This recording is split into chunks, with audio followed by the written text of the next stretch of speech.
Okay, so you're trying to learn sheet music. Sheet music. Well, I tell you what, we're gonna make it quicker than what you would have without this video. A lot quicker. Is almost as easy as ABC, just a little bit more steps. This is the intro.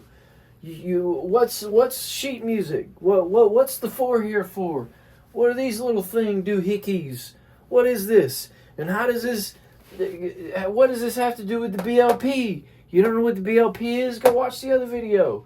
Do it. You got to, man. Right? You want to learn how to write music? You got to know what that is. But so we go on to the sheet music. What is this? What are these symbols? What do they mean? Well, I'll tell you what they mean. This is your treble clef. This is your bass clef. Bear that into your brain. Stick it in there. Write it down. Treble and then bass. Right? Treble, bass. So, what are they? First, I'll show you how to draw them. Write this down. Copy this. This is your treble clef. This is super easy. Watch. Boom. Whoop-ow. That looks horrible. Don't copy that. Copy that. But this is how you draw it. Right? So that's your treble clef. It looks bad. Sorry. But it's okay because you know what it is. And you got this awesome version of it right there. But yeah, that's your treble clef. It's great. That's for your higher ranges, your higher voices. Usually women and tenors sing it. You don't know what that is? You don't know what a tenor is? Well, we'll figure out later. But basses. What's this? The bass clef. What is that? It looks like a backward C. It's because it kind of is. So how you draw it? Watch this. So you do this. Whoop. Woo! That's your bass clef. As simple as that. It's right there. That's how you do it. Copy it down. Super easy. Backward C. So, all right. Now I know what the bass and treble clef is. What does this have to do with the sheet music? I know one's high and one's low. Well, I'll tell you exactly what it is. Now, so we're looking at this. This is what your sheet music's going to look like. Pull out sheet music for Twinkle Twinkle Little Star. You can Google it. It's super easy. I'm not joking. Do it. Do it. It's going to be really easy to learn on. So you got your sheet music for Twinkle Twinkle Little Star. You don't know what the notes are. You don't. What are those?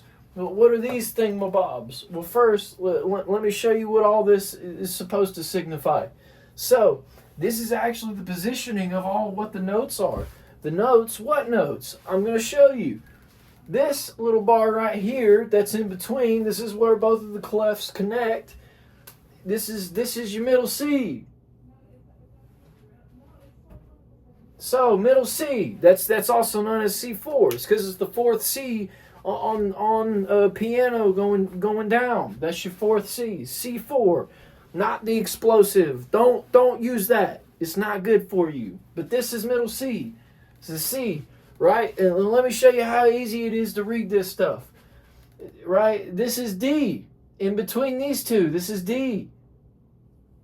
Right? Super easy. That's C, D. Watch this. E. This is crazy. We're doing some insane stuff. AB. This is C, D, E, F, G, H? No. Oh man, you thought I was gonna do? No, we're not doing that. Don't do that. That's not right. We're going back to A. We're going to A. This is A, and then B, and then C, and then it just keeps going. It keeps going up. It's insane. It just keeps repeating. Now we can guess what? We can go down. We can actually go down on this. So we'll go down the bass clef. Right? Well, let me complete the treble clef first. Let's go D, E, F. Okay, that's it. That's as far up as I'm going. My range doesn't go that high. You can look up diagrams. Super easy. There's your treble clef. Let's go down your bass clef. Let's go. It's harder going backwards than it is forwards. So We're going to go to B, A, G, F, E, D. Follow with me. Copy this down. You can write this down. Draw your lines. It don't have to be straight. You're not trying to translate it. Copy it down. Guess what? Guess what comes out before the D on this bass clef? You're right. It's a C. And you know what's crazy is it keeps going down, right? B, A, G. And if you think about it, this is kind of like it's kind of like a mirror image, right? Almost, maybe, kind of not. But I tell you what, the C right here is in the same spot as the C as this one. And it's pretty cool, right? So this is your C, and this is your C.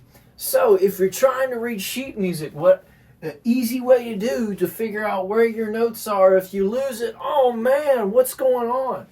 Find middle C. If you don't have the bar, because 90% of the time there's not going to be that bar there, you can look for the other C's. It's a mirror image. There's your C's. Okay, now I know where the notes are. What are these things, man? What do they signify?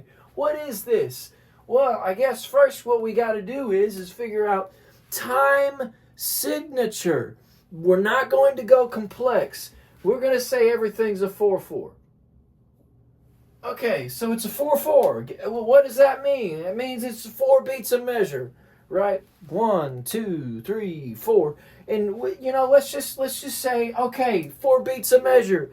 Cool. What's a measure, right? You're looking at your twinkle twinkle little star I told you to get out. Well, guess what? Boom.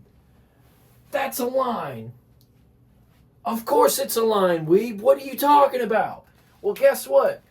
Everything in between 2 lines on sheet music, guess what that is? That's a measure. It's insane, right? You can actually count your measures. It's a good way to actually go through your sheet music, figure out where you are and where you need to be. And guess what? That's that. So, 4 beats a measure. That means there's a quantity, a time of 4 beats per measure. Now there's 4 of them in this. There's 4, right? So that's a good way to track time. That's why it's called a time measure, because you're measuring time. So this gives you a time measurement. Guess what? Time measure, right? Time per measure. It's crazy. It's almost like it's adding up or something. It's almost like they thought this kind of stuff out. Well, I tell you what. So, now we can go back to these. These are notes. Right? That's going to be dictating your time. Right? That's it. Right there. So, this is a whole note. That's a whole one. That's one whole note. It looked like it's like the least whole note out of all of them, but it's the whole one. So, there's 4. 4 beats per measure. Guess what? This is a whole note. That means there's 4 beats in that note. Well, guess what? This is a half one. That means there's 2 beats in this one, right? So you can only have 2 of these bad boys in this. Okay, and guess what? This is a quarter note. That's a quarter. You can only have 4 of these. It's like the thing you never use anymore because it's not worth anything. But it's a quarter note, and that means you can only have 1 of 4. Well, guess what? We're going down more. This is that's an 8th note. So that means you can have 8 per one of these. It's crazy, right? Well, guess what? We're going down even more. This is a 16th. This is a 16th note. You know what that means? You can have 16 of them. And guess what? You can actually put these together. This is going to blow your mind. This is going to be actually insane. You can have 2 of these in the same spot, right?